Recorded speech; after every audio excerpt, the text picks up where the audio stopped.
Galnet News Digest, 29th of August 3305. We read the news so you don't have to. In this week's news, it's awful being an Orthrus, lessening the learning curve, carrying on the questions, death on this day in 3301. It's awful being an Orthrus.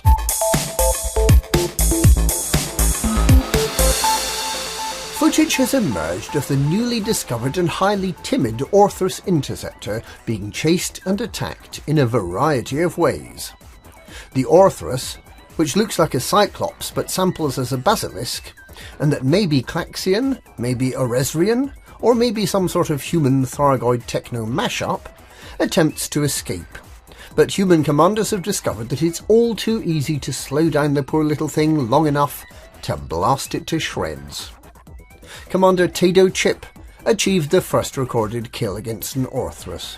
Dropping early out of his glide towards Palin's old base, he found himself perfectly lined up to ram the Orthrus, and with the superior engine power of his crate, he was able to pin the Thargoid to the ground while systematically blasting apart its 5 hearts.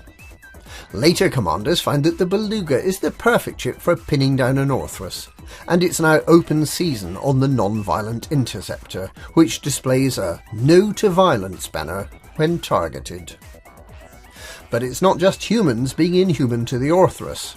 Commander 2K Neo Dragon has published film that appears to show the Orthrus being pursued into hyperspace by a swarm of Thargoid scouts. Is the Orthrus an outcast? Tune in next week to find out. Lessening the learning curve.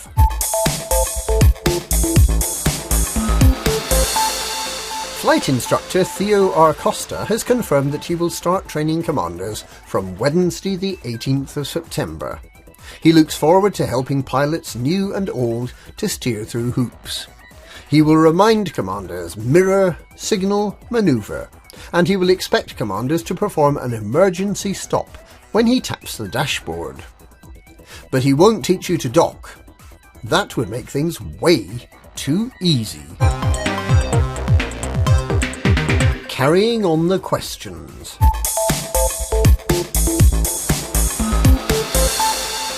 The Pilots Federation has brought a little more clarity to fleet carriers. Rather than release the full spec sheet, it's been playing a game of 20 questions, where commanders have to ask the right questions to get a useful reply.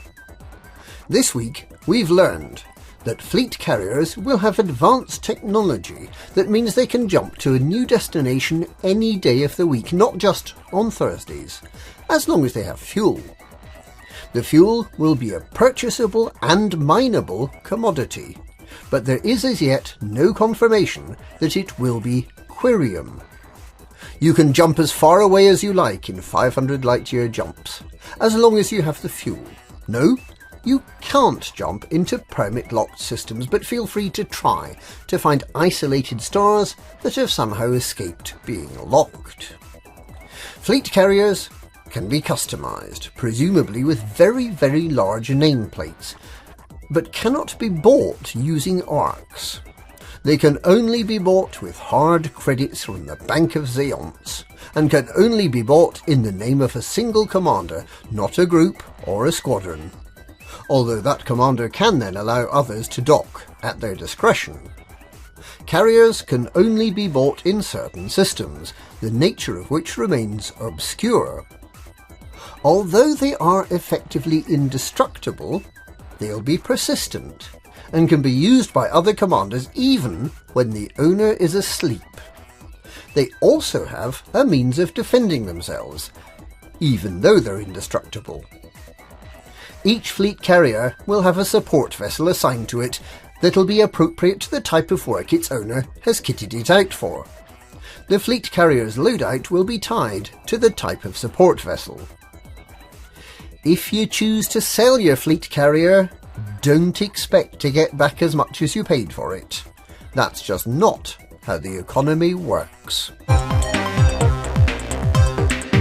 Death on this day in 3301.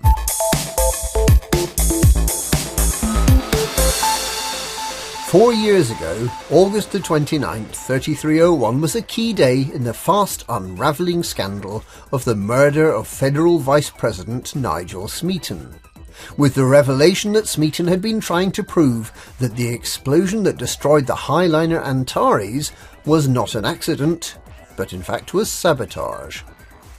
Not only Smeaton, but a member of his security detail and a reporter for the Federal Times were killed, quite possibly in an attempt to silence them. This all happened before the similar so-called accident that destroyed Starship One and ultimately led to President Hudson replacing Jasmina Halsey as president. During the same week in 3301, the recently deceased Emperor Hengist was lying in state on Capitol.